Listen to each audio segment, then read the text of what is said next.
أعوذ بالله من الشيطان الرجيم. بسم الله الرحمن الرحيم. الحمد لله والصلاة والسلام على رسول الله. أيها الإخوة الكرام، السلام عليكم ورحمة الله وبركاته. نسأل الله عز وجل أن يتقبل منا ومنكم جميعا صالح الأعمال، ونسأل الله أن يجعل هذه الجلسة المباركة في ميزان الحسنات، وأن تنفعنا جميعا يوم لا ينفع مال ولا بنون إلا من أتى الله بقلب سليم.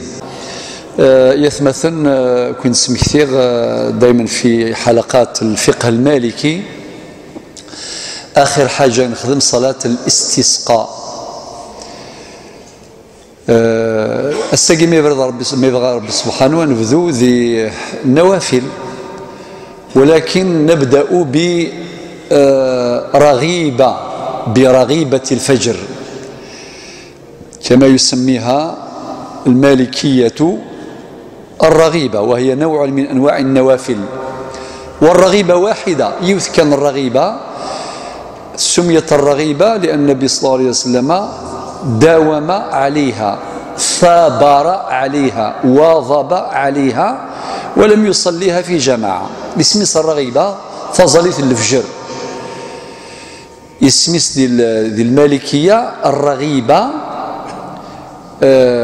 النبي صلى الله عليه وسلم رغب فيها، يعني أتصل الأحاديث في دمسلاي في القيمة نتظلث الفجر، ماشي صلاة الصبح الفريضة، ويطلق عليها أيضا صلاة الفجر، ماشي الفرض خاطئ. الثينا أرى نزل ركعتين نزل قبل أن نزل فظليت من الصبح، يعني صلاة الفريضة. دي المقدمة دي لغاية مثلا فصلت الفجر دي الحقيقة ساعة زرد القرآن ثو عرام ذي الشتوى ما يقول نفذو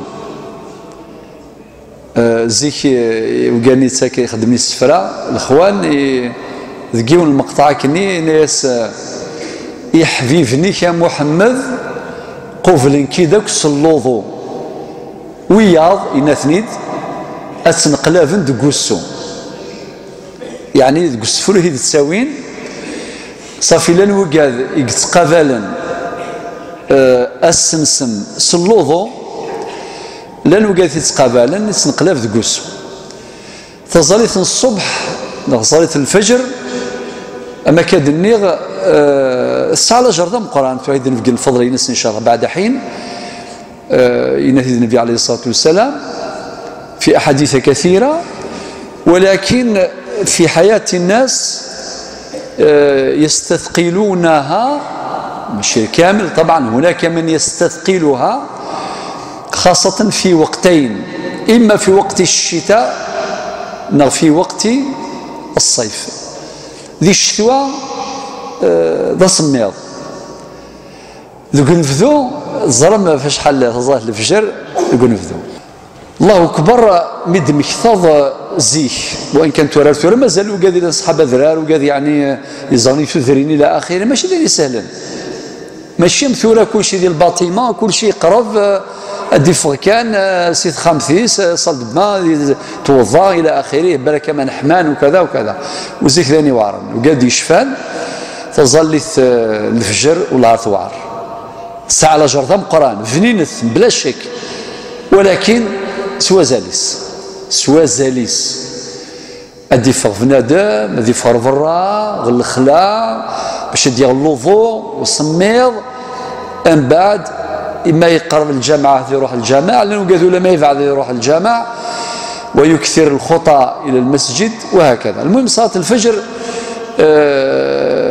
مشكله حقيقيه، وعلى بالي شو تقارب مشكله حقيقيه عند بعض المسلمين المصلين مهما كانت مراتبهم. وزارة الطهور العصر في قضية كثيرة جورني سهلا تاكو إلى آخره المغرب العشاء، ولكن تظلت الصبح إن شاء الله سجاني السين الفضلي سنزر. كان في بالي ميم اليوم ديروا ميم تفاصيل الرواتب، يعني الصلوات اللي متعلقة بالفرائض، أمثل تظلت إني يعني 12 ركعة أو 10 ركعات حسب الأحاديث التي سنريدها بالشرح والبيان.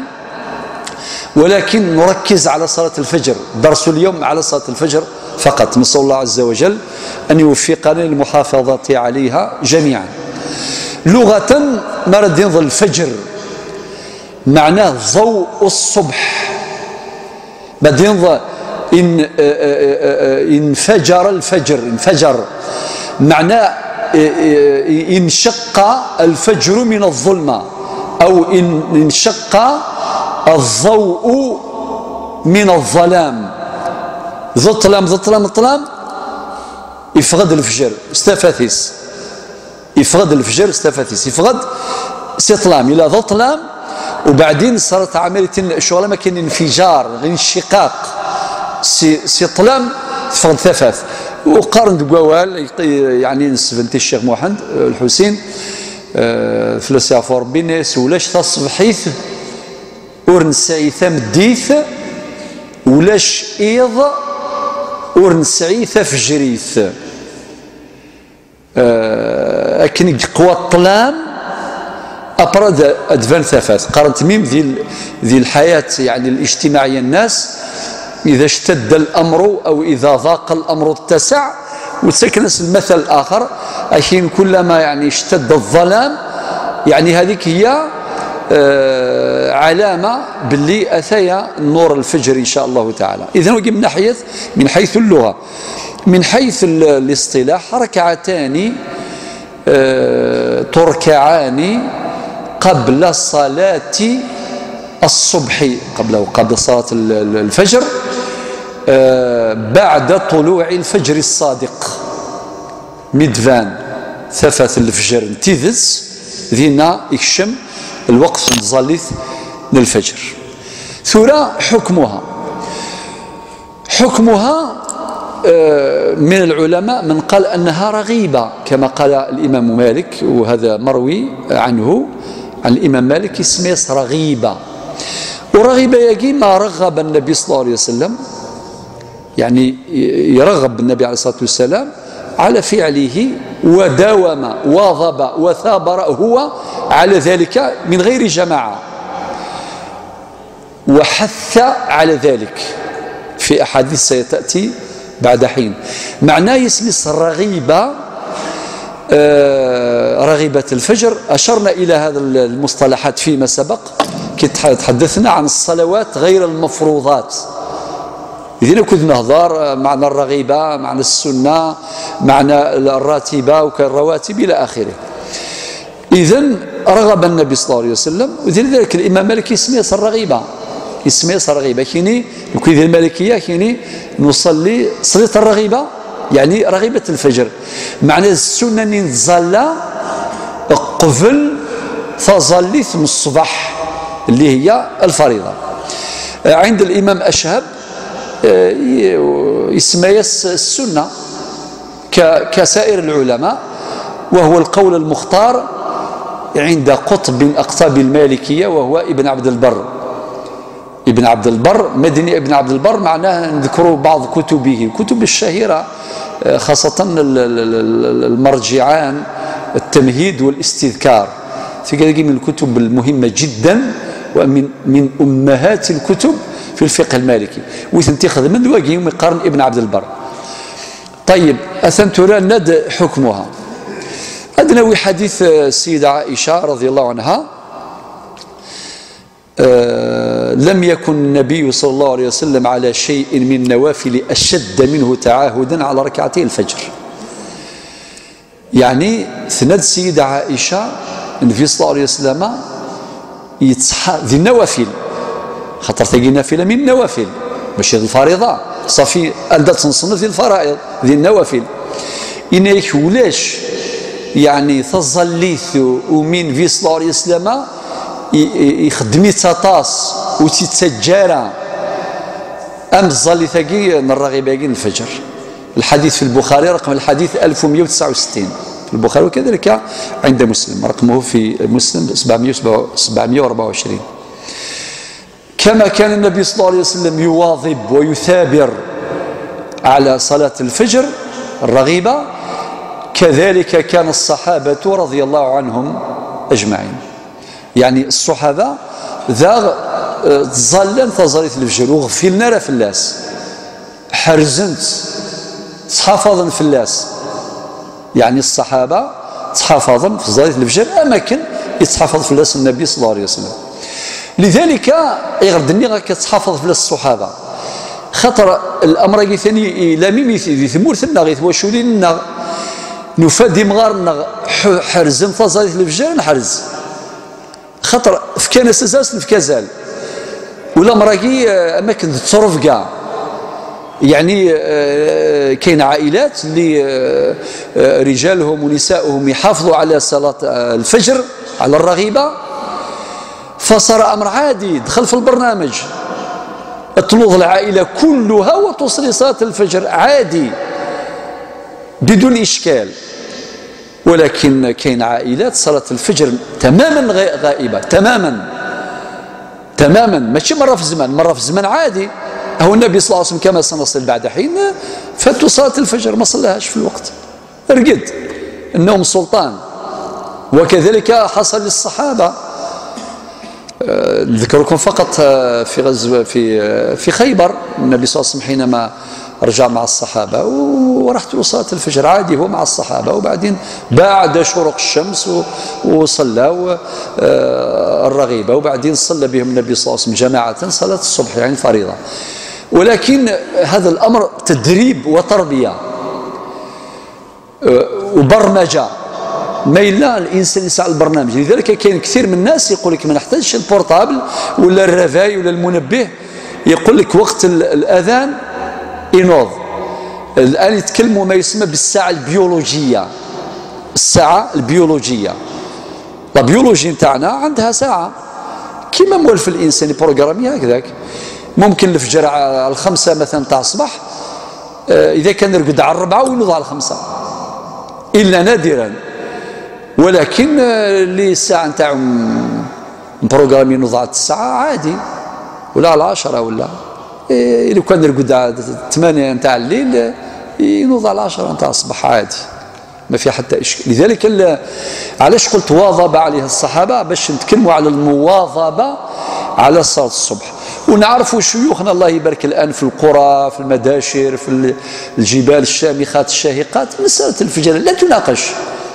يقول لك عندي 50 سنة ما رتتهاش ولا نهار هذا أمر معلوم ويحتاج فعلا إلى تثمين وإلى تذكير. نذكر أنفسنا بهذه القدوات لأصحاب العزمات الآن وينوض ويصلي الفجر وكذا ويخرج من الدار ويروح حتى الجامع ومع الظلمة وما كان فيه الأمطار وفيه الريح وفيه كلش عادي سون كومنتير يعني. وكاين حالات أخرى لا حول ولا قوة إلا بالله. لذلك الأمر هذا فعلا صلاة الفجر فعلا تحتاج إلى أن ينبه إلى أهميتها وفضلها ماهوش فقط في الحلقات العلمية هكذا حتى في دروس الوعظ يعني بيوم الجمعة يعني بدروس الجمعة باش الناس تعرف وما تنساش قيمة وفضل هذه الصلاة. الآن ثالثا فضل هذه الصلاة عندها فضل كبير. أحاديث كثيرة اخترت بعض الأحاديث منها حديث عائشة رضي الله عنها عن عائشة الصديقة رضي الله عنها عن النبي صلى الله عليه وسلم أنه قال ركعتا الفجر يعني الرغبة صلاة الفجر خير من الدنيا وما فيها. الحديث صحيح أخرجه الإمام مسلم والإمام ابن ماجه والإمام الترمذي والإمام النسائي وغيرهم. ركعتا الفجر صلاة ركعات ثقين الرغبة في المسلاي خير من الدنيا وما فيها. والله جماعة الجبل ربي ما كانش اللي يقرأ هذا الحديث ولا يراجع نفسه. قلت إذا كان مرة في الزمان هذا أمر يحصل ما يقدر حتى واحد ومن خصائص الشريعة الواقعية من خصائص الشريعة الإسلامية الواقعية واحد يكون واقعي. كاين اللي يوفقهم ربي سبحانه وتعالى توفيقات ربي سبحانه هذه وحدها موجودة. كاين اللي يقوم الليل يوميا مثلا. لذلك ركعة الفجر خير من الدنيا وما فيها. العبد ما إلا ديمكتي كان الحديث هاكي وين يزال انتصارات الفجر خير من الدنيا ثاك ذوين إلا ندير الدنيا ثاك. جاب لي ربي هذا الحديث يبرمج الإنسان في قلبه وعقله للحفاظ على صلاة الفجر. حديث عائشة واحد آخر أيضا عن عائشة رضي الله عنها قالت قال الرسول الله صلى الله عليه وسلم من ثابر على 12 ركعة تجي في الرواتب يوضد المديوض وركعتين قبل الفجر، يعني تسيقذي الحديث أيضا صحيح أخرجه رواه الإمام الترمذي وابن ماجه والنسائي وغيرهم. طبعا اخترت في حديث كثيرة، لازم اختار في حدود الزمن بين المغرب والعشاء. رابعا وقتها، وقت صلاة الفجر. ألف باء، ألف وقت الأداء، باء وقت القضاء. أداؤها في الوقت وقضاؤها ساعة أيضا وقت القضاء. أولا وقتها يبدأ من طلوع الفجر الصادق. تذكرون حينما تحدثنا عن وقوت الصلاة قبل سنوات، الفصل الأول أو الباب الأول نتاع الموطأ وقوت الصلاة، ذكرنا كاع الأوقات نتاع الصلاة بما فيها صلاة الفجر. حديث حفصة رضي الله عنها من المؤمنين قالت أن رسول الله صلى الله عليه وسلم كان إذا سكت المؤذن، يعني رفع الأذان طبعا، والمؤذن مؤتمن على أوقات الصلوات، يكشم وقت الفجر الصادق، يكشم الوقت. إذا سكت المؤذن من الأذان يفك الأذان لصلاة الصبح، وبعدين يكمل الحديث وبدا الصبح، يعني ظهر بان، ركع ركعتين خفيفتين قبل أن تقام الصلاة. شوفوا تسكن ركعتين خفيفتين، ركع ركعتين خفيفتين، يعني 6 ركعات الفجر خفيفيت قبل أن تقام الصلاة، قبل الإقامة الصلاة الفريضة يصلي الصبح. ودا نزرمك في المساجد يكتفن المدة يقلان وقت الأذان وقت الإقامة. أما يصلي الفجر الصبح هاكي، أما عادة داكي وقت أطول، إلى وين تسجل 30 دقيقة، إلى وين تسجل 20 دقيقة باش قيس الغاشية دوظن الظلن صلاة الجماعة. وصلاة الظهر كيف تسجل وقت معين، والعصر يعني الأذان الظهر العصر والمغرب العشاء وهكذا. وفي رواية لمسلم أن النبي صلى الله عليه وسلم كان إذا أضاء له الفجر، يعني بارز بان ضوء الفجر، انبجس انشق ظهر انفجر من ظلمة الليل، يفاند الفجر الصادق، ذا شو دينا صلى ركعتين. حديث متفق عليه في البخاري ومسلم، صلى ركعتين. والحديث جاء مزور حديث حفصة إناد ركع ركعتين خفيفتين، خفيفيث فسوسيث. وقي إذن ذي الوقت ما هو وقت الرغبة؟ يقي ذي الوقت عند طلوع الفجر الصادق.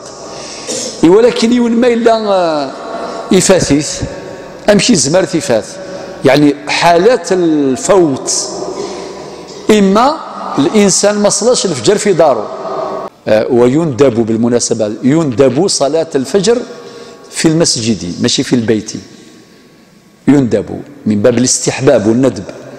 واحد إذا كان دخل مباشرة لقى الإمام يصلي بالناس صلاة الصبح، ما يروحش يصلي ركعتين، يقول على بالي الشيخ غير كيبدا أنا نصلي ركعتين خفيفتين ونلحق به عادي، قيس ما يكمل سورة الفاتحة الشيخ ويبدا يقرأ في القرآن لحق. لا كي تسمع كي تلقى الصلاة الشيخ في الجماعة ما تصليش الفجر، ادخل مع الإمام. وإذا كنت دخلت ما زال ما بداش الإمام الصلاة، سمعت المؤذن يقيم الصلاة، دار الإقامة، أيضا ما تصليش صلاة الفجر، صليهاش، كمل مع الإمام. هنا فاتتك صلاة الفجر لأنه فاتك الفجر. متى تقضى سنذكرها الآن. هل تقضى بعد صلاة الصبح وبعدين تعزل روحك تصليهم، ولا تخليهم إلى غاية وقت حل النافلة؟ هذا سنذكره الآن. وكان حالة أخرى واحد يرقد أصلا، يرقد حتى ناض لقاها 8 ولا 9 ولا أيضا غادي فاتت. يعني هذه حالات. قضاؤها لا يقضى من النوافل غيرها. النوافل لا تقضى في صلاة النوافل. إذا كان واحد يقوم الليل يوميا من بعد فات النافلة يقضيها ما يقضيهاش. صلاة الضحى تفكر بعد الظهر ولا بعد العصر يصليها ما يصليهاش، لا تقضى. كل النوافل لا تقضى. ما صليتش انت الرواتب نتاع الظهر 4 ركعات قبل وزوج من بعد، ولا 4 بعد، ولا زوج قبل وزوج من بعد، حتى المغرب تفكرتهم تقول لهم نقضي النافلة، لا تقضى. لا يقضى غيرها، غير صلاة الفجر تقضى الرغيبة هذه فقط. وطبعا الإمام الدسوقي في حاشيته، والشيخ أحمد الدردير في الشرح الصغير، والمختصر الفقهي سيدي خليل في مختصره، كل هؤلاء قالوا تقريبا نفس العبارات. ولا يقضى من النوافل غيرها. سنذكر بعض المقاطع لهؤلاء العلماء. تقضى كما يقضى الفرض. صافي صلاة الفجر تقضى، اللي راحت له صلاة الفجر يقضيها بعد حل النافلة، ما يديش رقيطيش مدة معينة، ربع ساعة و20 دقيقة بعد شروق الشمس يصليها يقضيها. أوين مثاث ظلت الفجر مش قارص قبالي فاتك الفجر أي مغار، يفاتك الفجر أي مغار صافي. وين كني ما يليك الشمد يفاد الشيخ يتزال صلاة الصبح، والصبح هذه يتزال واحد 2 ركعتين الفجر خاطئ، هذيك شمك الشيخ. إما إلا يشمد يسلغ المؤذن دي قارة الإقامة قد قامت الصلاة أيضا إذا قال ويتزال ركعتين نعم اللي فاتت أصلا يعني وديكيرا رغم بشرقيطي صافي. تزالت الفجر الثوغرام الثوقضى الثوغرام ألا نتسى سي النوافل أي سوقضون أن غير صغرنا. طيب ثورة أنا هضر في الصفينس صفة صلاة الرغيبة هي ركعتان طبعا، ركعتان 2 ركعات، ولكن السؤال هل ترى بالفاتحة بأم الكتاب وحدها بأم الكتاب بالفاتحة زائد سورة قصيرة أو مجموعة آيات من الصور الطويلة؟ هذه مسألة، هذا يجوز وهذا يجوز، يجوز انتسناث. هناك ذي مسألة أصولية، هناك الظاهر وهناك النص. هذا الرأي الأول الذي يقول بأن رغيبة الفجر تصلى بأم الكتاب فقط، يعني تصلي الفجر الفاتحة كان الركعة مزورة الفاتحة ركعة سنة الفاتحة فقط بلا ما ثرني ضست الصوت نظام مشطوح بلا إلا رأيي ويصحى ذي الشرع عادي. وقي يعتمد في حديث السيدة عائشة أم المؤمنين قالت كان النبي صلى الله عليه وسلم يخفف الركعتين اللتين قبل صلاة الصبح يعني الرغيبة حتى إني لأقول هل قرأ بأم الكتاب، يعني مادام خفيفت بزاف السوسيت ثنيا كلمي شغل ما كنت تفهم باللي ظاهر زالت النبي صلى الله عليه وسلم زول كانس الفاتحة تم مخففة وريع الطلارة أما كنت نيك يزول كانس الفاتحة وري الزولارة القرآن وايض يعني الفاتحة كان وحدس وقي الحديث إلا البخاري ونيفان رقم الحديث يغال رقم الحديث 1171 أصف الحديث هكي السيدة عائشة الصديقة بنت الصديق رضي الله عنها وعن أبيها. إذن ظاهر الحديث تقرأ الفاتحة فقط في ركعتي الفجر. وسيدي خليل في مختصره في فصل الذي يكتب في بيان صلاة النافلة وحكمها، هذا هو الفصل، ذكر وش قال: وندب الاقتصار على الفاتحة، ويكمل يند وإيقاعها بمسجد. المختصر الفقهي طبعا من أعظم المختصرات، المختصر الفقهي سيدي خليل يبدل العبارة وندب الاقتصار على الفاتحة. إذن ذي ثموغلي سيدي خليل ذي المختصر الفقهي نس ذراياقي أخذن بظاهر حديث أمنا عائشة أم المؤمنين صافي ند وندب الاقتصار على الفاتحة وإيقاعه بمسجدي، وقين بعد نتكلموا على المكان ده الأفضل صافي هذا نسلمس. وهناك أيضا رأي آخر دينا صلاة الرغيبة يجي تصلى بالفاتحة وسورة قصيرة أو شيء من القرآن ما تيسر. أما كان يتظل تصل غاشي معظم الناس يتظل الفاتحة أكد الشوط القرآن تصورت قل يا أيها الكافرون ركعة مزوروث بعد الفاتحة، قل هو الله أحد ركعة في السناث بعد الفاتحة، وهكذا. وغدا قيل الأحاديث، أحاديث أبي داود والإمام النسائي والإمام مسلم وغيرهم. انتقيت بعض الأحاديث.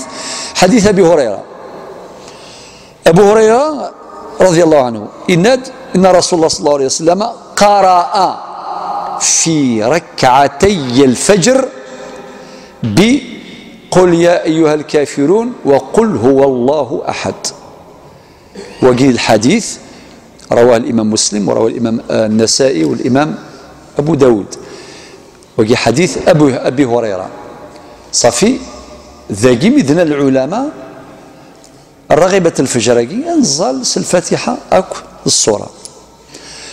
وإذا غير حديث ابن عباس رضي الله عنه أشدهن قال: كان رسول الله صلى الله عليه وسلم يقرأ في ركعتي الفجر، صافي يؤكد حديث أبي هريرة: قولوا آمنا بالله وما أنزل إلينا، تجد سورة البقرة الآية 136 الآية، والتي في آل عمران ذا شس قل تعالوا إلى كلمة سواء بيننا وبينكم، قل يا أهل الكتاب تعالوا إلى كلمة سواء بيننا وبينكم، تجد في سورة آل عمران الآية 64. إذن حديث ابن عباس يوكذ الحديث أبي هريرة، وطبعا الحديث أكيد كثيرة رواه الإمام البخاري والإمام مسلم. إذن روى ابن القاسم عن الإمام مالك أمشي يخدم الإمام مالك كان يقرأ فيهما بفاتحة الكتاب وصورة. صافي باش ننظر إذن الموقف من الإمام مالك يقرأ بالفاتحة وصورة قصيرة. وجيت الرواية ابن القاسم عن الإمام مالك إمام دار الهجرة. ثورة أيهما أظهر؟ هل الرأي الأول الذي استنبط الحكم من ظاهر الحديث حديث السيدة عائشة، أم الرأي الثاني الذي استنبط الحكم من النص أو من النصوص؟ وذاكي العلماء النند النص أولى من الظاهر، وثاقي مسألة أصولية مهمة أشرنا كنتم تذكرون في يوم من الأيام كي تحدثنا عن دلالة الإشارة، فحوى الخطاب، لحن الخطاب وكذا، ودلالة النص ودلالة العبارة، وكل الأمور كامل في مباحث أصولية. والنص إذن مقدم على الظاهر في الاستدلال. النص مقدم على الظاهر في الاستدلال. طيب ثوره ما لا يندين ما يظل الفجراقي يظلت الفاتحة وحدس يجوز، ما يظلت الفاتحة والصورة قصيرة نغ شيء من القرآن يجوز وثرى وحدس. وثاقيني ودايث مثلا نذكركم باستمرار باش نتعلموا المنهج دائما جواز تعدد الصواب. لاحظوا معي في جميع الحلقات الفائتة منذ سنوات في كل مرة يعني كنت تذكر بهذا الأمر، جواز تعدد الصواب، ماشي سونس يونيكي وكان يقلان إلا راه يجوز إلا راه يجوز، هذا ما كان، هذا ما كان. وبعدين ديون ما لا يقتنع صراحة خاصة وقيل لندي المالكية غيسين يعني وين تتفض يلا. وطبعا صلاة الفجر يستحب الإسرار بالقراءة، يعني من باب الاستحباب مرزل تظل الفجر الزلط سرا، الزلط سرا.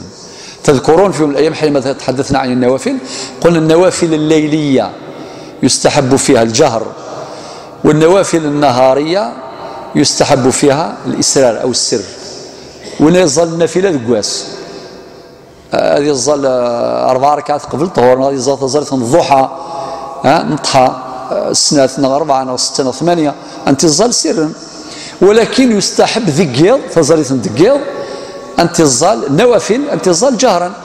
لذلك كنا تراويح ما نزل كذا ذي الجوامع نزل الجهر ماشي السر. صافي تظل ثقي رغيبة الفجر يستحب الإسرار بها.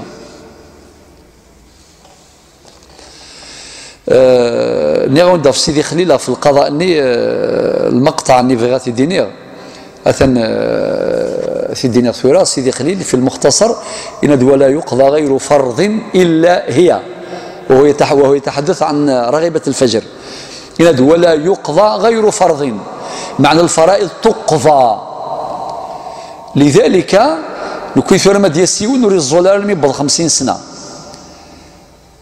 تسمعون هناك رأيان، هناك رأي يقول يكثر من النوافل ولا يقضي الفوائد إلى من نهار اللي بلغ التكليف سن التكليف جرت عليه أحكام التكاليف تكاليف الإسلام يصلي، وهو لم يصلي حتى وصل 50 سنة، معناه ذمته مشغولة بالفوائد بالديون لازم يقضيها ويجتهد في قضائها.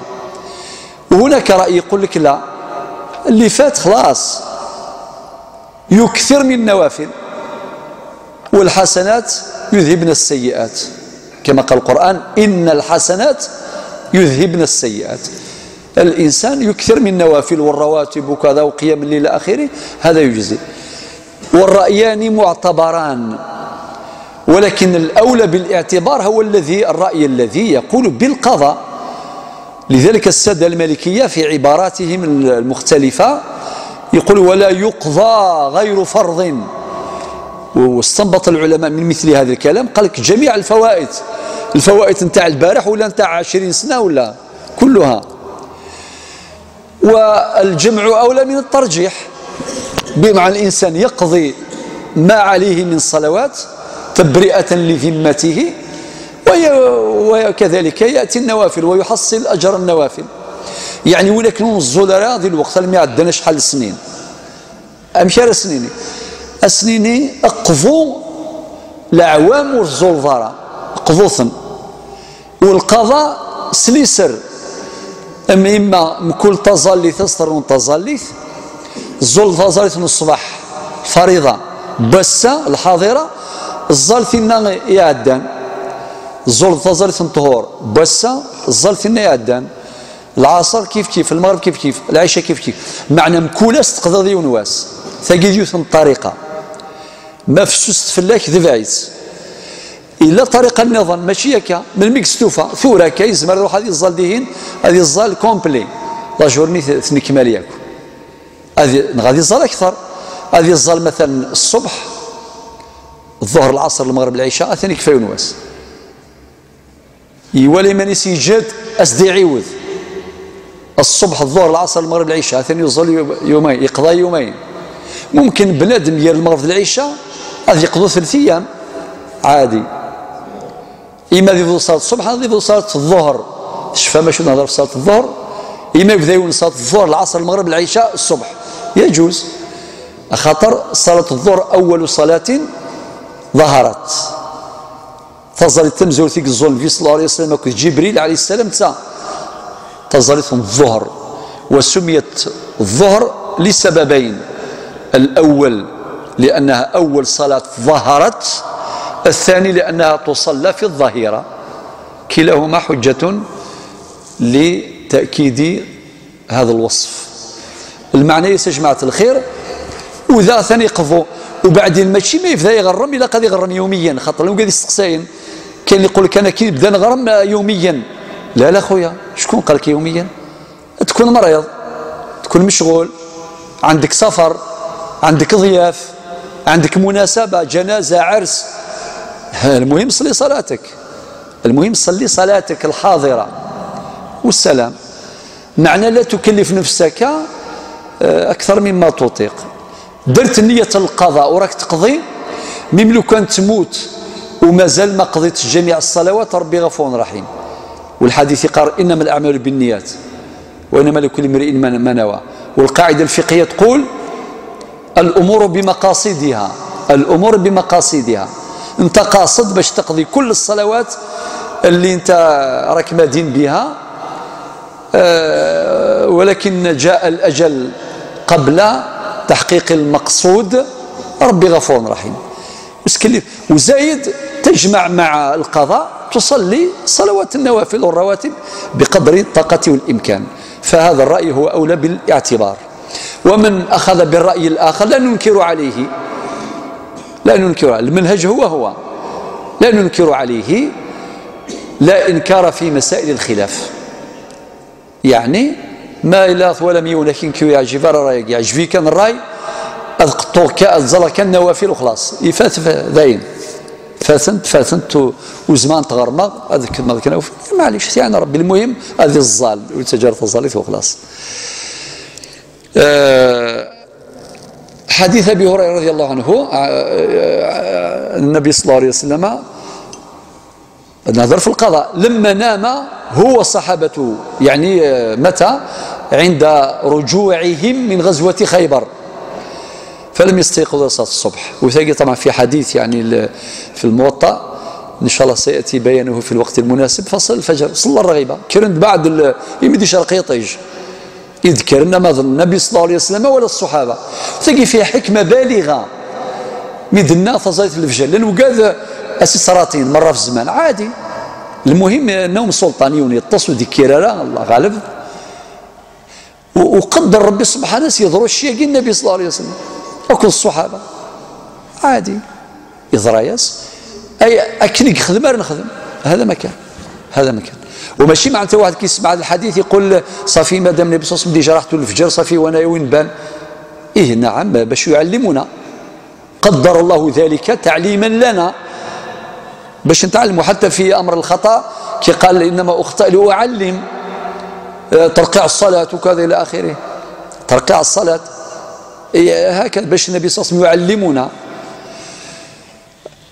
حديث آخر حديث أبي هريرة طبعا في كل مرة تشوفوا أبو هريرة يتكرر كثيرا لماذا يتكرر كثيرا لأنه من أكثر رواة الحديث من أكثر من روى الحديث هو كاين المكثرين ما يسمى بالمكثرين في الرواية اللان شحال قلان 7 شكون يذكرهم لي اللي كثروا المكثرون ما هو المعيار البرام اللي روى أكثر من 1000 يبقى الصحفي يديروان في النبي صلى الله عليه وسلم أكثر من 1000 حديث صنف ضمن المكثرين لان 7 وارثين دينين أك ويدير ونطس دوان أبو هريرة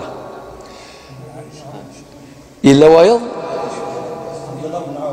عبد الله بن عمر ابن عمر بن الخطاب ميس عمر الخطاب ويس 3 الصغار ابن عباس 3 ويس 4 بارك الله فيك أنس بن مالك ما شاء الله عمي الحاج 10 على 10 وبعدين جابر بن عبد الله 5 مازال سين عائشة الصديقة بنت الصديق أبو سعيد الخدري هاثني هو كذا 7 نشفاسن ويدير وانا كطاس كما قال الإمام الشافعي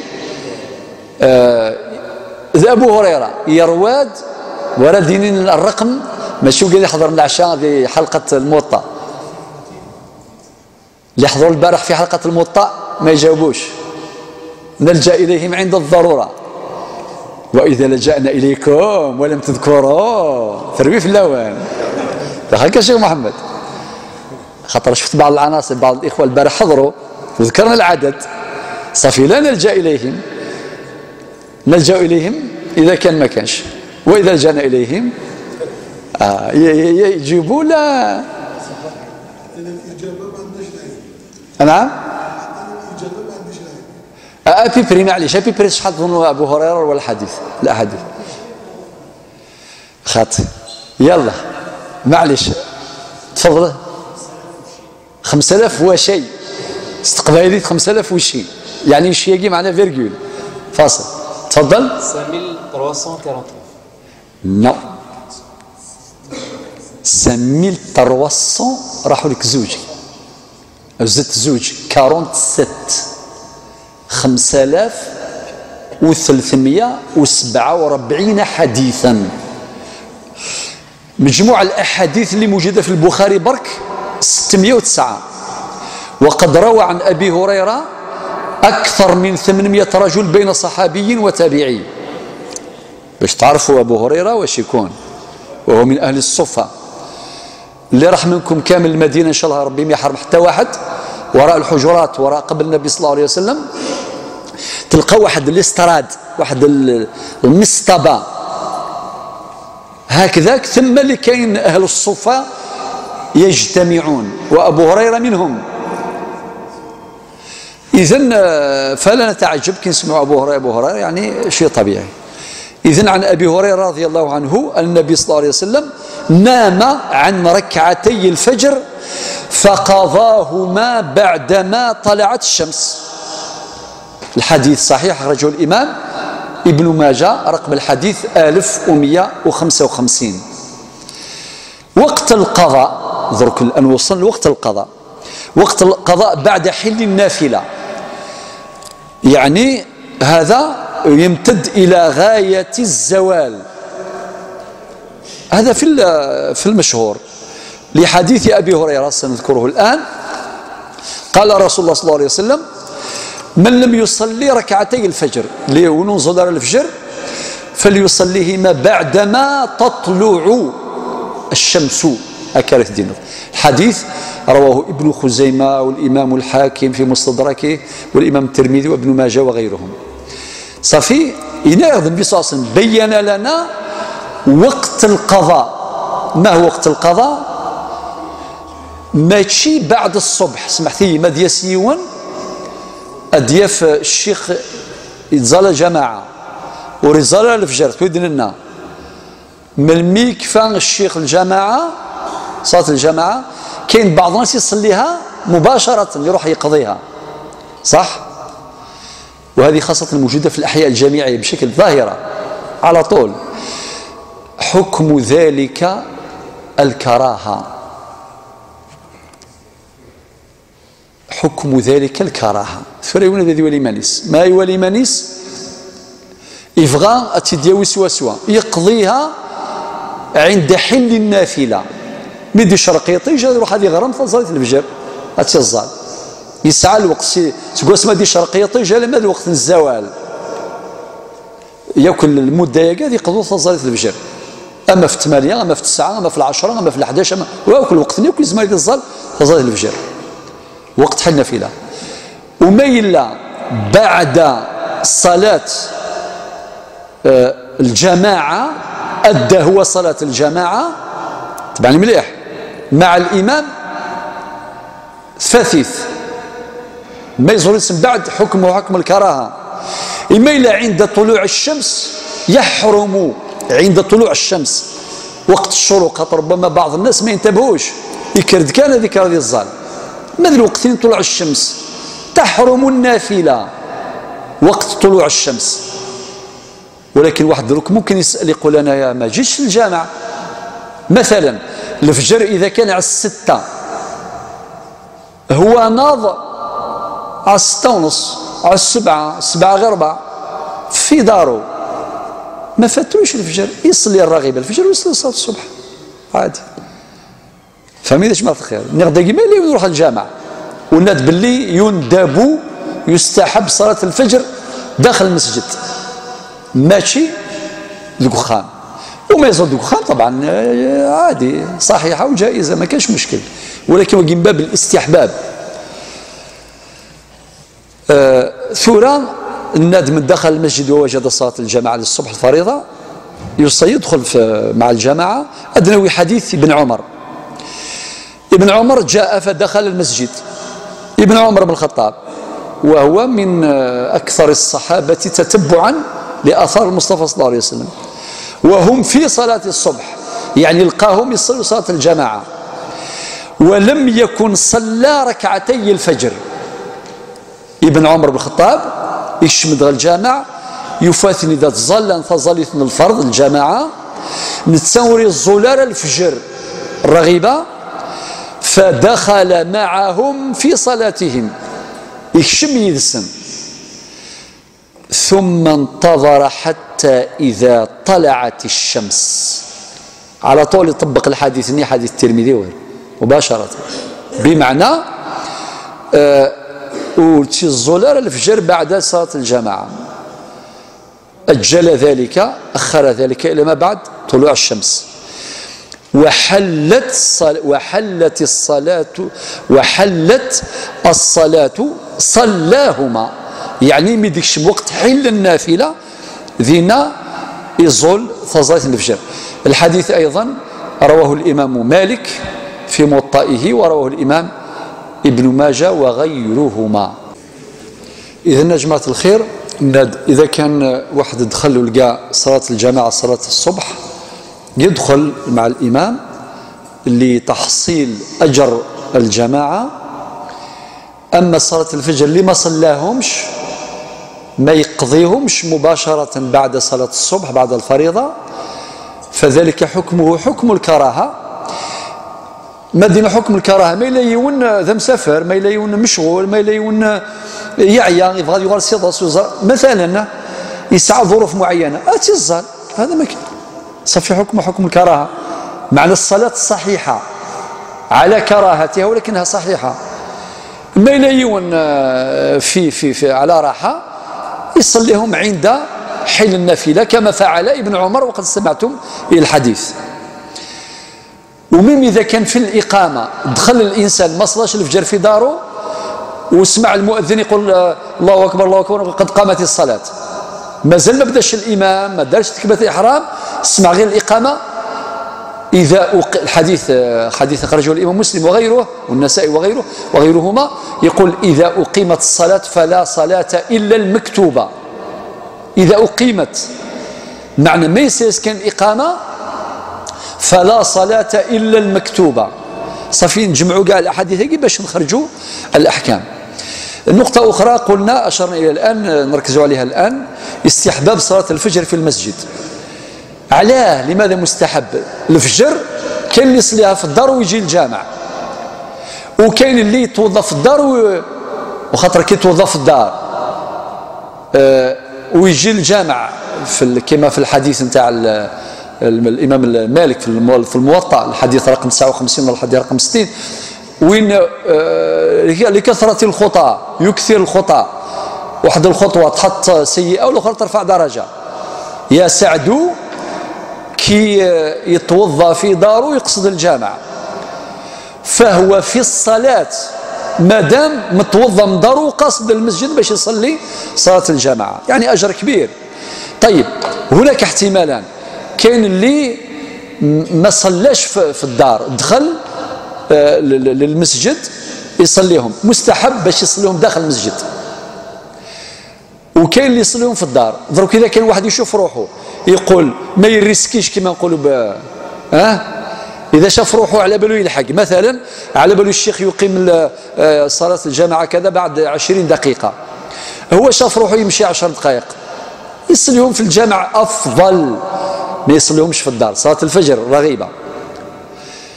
إذا كان شاف روحه خايف ما يلحقش يصليهم في الدار ويلحق. ولكن علاش يستحب صلاتها في المسجد؟ واش قال العلماء؟ قال لك إظهارا لفضلها فلا يكتم أمرها، لا يخفى أمرها، لا تخفى، باش الناس هذاك الشمل وصل صلاة الفجر خاطر رغيبة. وقد ذكرنا في مقدمة اللقاء النبي عليه الصلاة والسلام رغب فيها وثابر عليها ووظب عليها في حياته صلى الله عليه وسلم، كما وظب أيضا عليها الصحب الكرام. الإمام الدسوقي في حاشيته واش قال؟ يفعلها في المسجد ليقتدي الناس. شوف ذكر الاقتداء، ليقتدي الناس.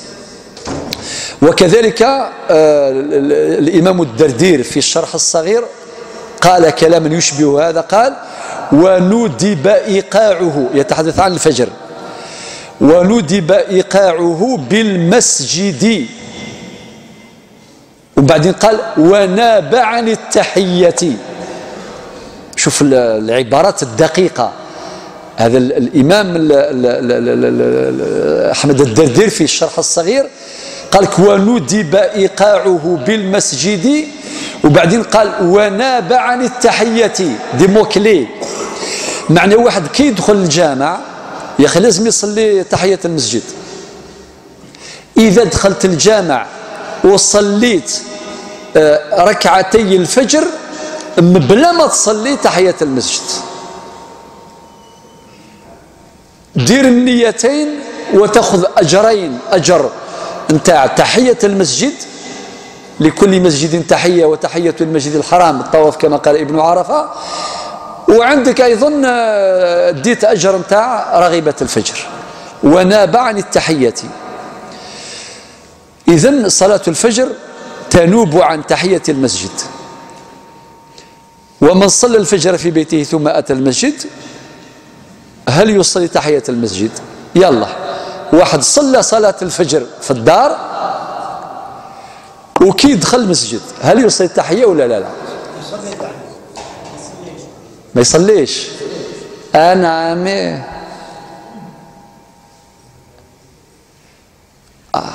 مفاجأة وقيلة، خاطر كاين حديث النبي صلى الله عليه وسلم يقول لك، شوفوا يا جماعة الخير نجيب لكم الحديث نتاع النبي صلى الله عليه وسلم، يقول إذا دخل أحدكم المسجد فلا يجلس حتى يصلي ركعتين.